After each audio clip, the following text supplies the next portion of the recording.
Yours up to Book.XX here, and welcome to another tier list. Yes, I know I've been doing a lot of these recently, but I don't know what to tell you. I've been doing a lot of movie marathons recently, and this is the one I did most recently. I marathoned all the Superman movies, so I'm gonna be doing a fucking tier list of those because I'm out of ideas. I don't know. I've actually wanted to do this for a while anyway. Like I've always wanted to do like tier lists for all because I've obviously done the DCE and the MCU, so I've always wanted to do ones for the solo films. So I obviously did one for Spider-Man, did one for Batman, now I'm doing one for Superman.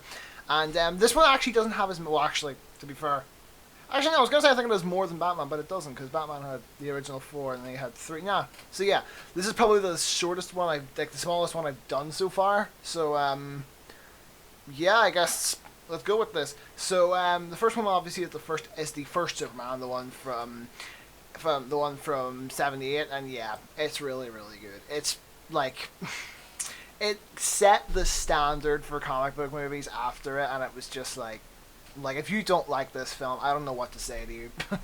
Like I don't know what to say to you. It's just like really.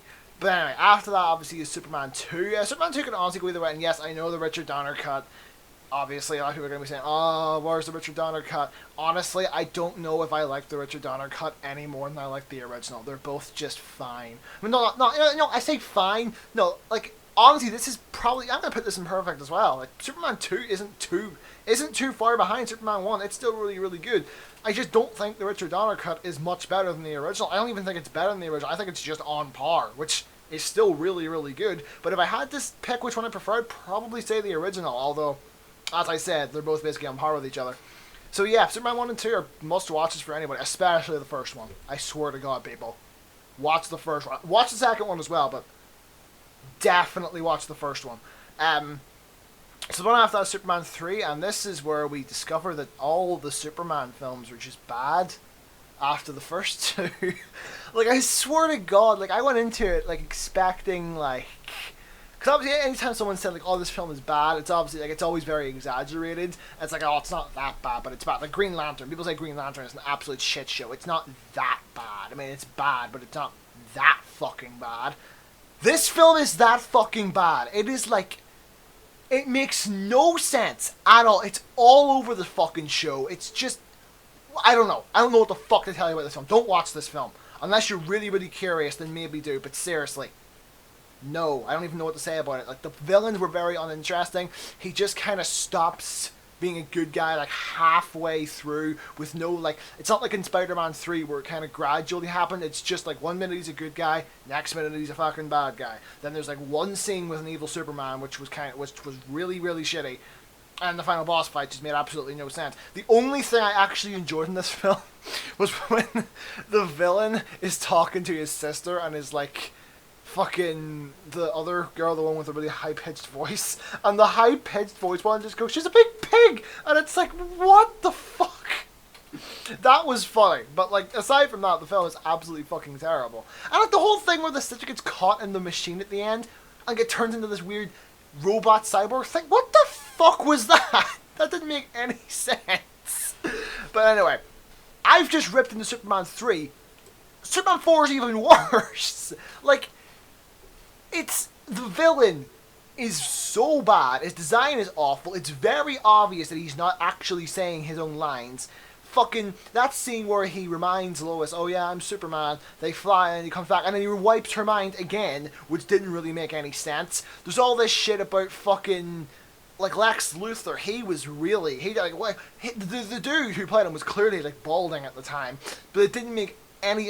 But he's still like, but Lex Luthor wears a wig, so it looks like he's wearing a wig that makes it look like he's balding when he's actually bald, and the wigs are to cover that up, and it's like, it didn't make any sense. Like, when people say Superman 4 is one of the worst like films ever made, they fucking mean it. I just ripped in Superman 3. Like, I don't know what the fuck to say about Superman 4. It is that bad. It is so bad. Anyway, slightly better now is Superman Returns. I'm gonna put Superman Returns in... It's either met or okay. I'm actually more leaning towards okay, honestly. Like, it's middle of the road. That's exactly what this film is. It's like, it starts off kind of boring. Some of the scenes are actually kind of interesting, like the scene where he's kind of jealous of the guy that Lois is married to, and The fact of him having a son, that's all interesting. It's just not really executed very well, but I did kind of enjoy myself while watching this movie. I'm glad that it wipes these two fucking monstrosities down here from canon, but aside from that, it didn't really do anything for me. Like, I know that the timelines go Superman 1, Superman 2, Superman 3, Superman 4, and the other one is Superman 1, Superman 2, Richard Donner cut, then Superman Returns. I know that, and it's like a bit random. It doesn't, like, the Richard Donner cut isn't necessary, though. You could just watch Superman 1, Superman 2, Superman Returns. It doesn't really matter, but apparently the Richard Donner cut's meant to tie in, like, better. I don't really know what that's about. But then we next got Man of Steel. Man of Steel is like, it could literally go in any of these. Man, not the best or okay. It could go in any of these, honestly. I'm gonna put it in meh. It's really close to okay, but it's also really close to not the best as well. Because it's like, when I watch Superman Returns, it still feels like a Superman film. I have to give it that. Man of Steel is just, why? Why is this a thing? Like, I don't get it. I genuinely just don't get it. It's like, I know some people say they really, really like this film. I don't fucking get it. I mean, if it's your thing, then sure. I like a lot of its ideas. Like, the Krypton scene was much better in this one than it was in the first one. Zod was a much more interesting character in this one. The suit's kind of interesting. Henry Cavill's really well cast. The fuck else do you want me to say about this? Like, it's just boring as fuck. Like, if you're looking for a genuine criticism, Pa Kent is awful. He is awful in this film.